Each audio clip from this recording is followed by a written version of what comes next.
Hey guys, it's Alicia with WTI. Maybe you're like me and you love to work out at home, but if you do, you know it is hard to find the space for all of your equipment. So I want to show you these weight plate holders from MAUMI Engineering that have been a total lifesaver in my small workout space. Each set comes with two steel weight plate holders.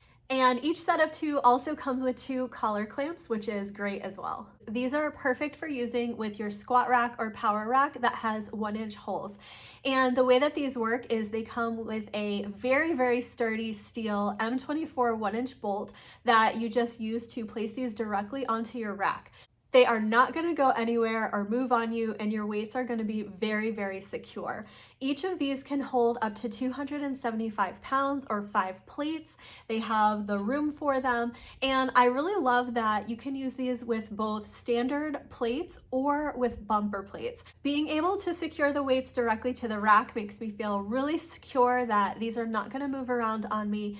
And not only can you use them for storing weight plates, you can store kettlebells or other equipment, and you can also use them as a safety arm. Because they are made with that high quality and really durable steel, I feel confident that these are going to last a long time, they are not going to break on me, and they are going to continue to free up my floor space, which is most important. So if you are looking to reclaim a few feet of floor space, you're looking for a versatile product that will help you with storage and organization, these are definitely the way to go. I absolutely love these weight plate holders. I think they're an awesome solution to a storage problem in my home gym, and that's my point of view.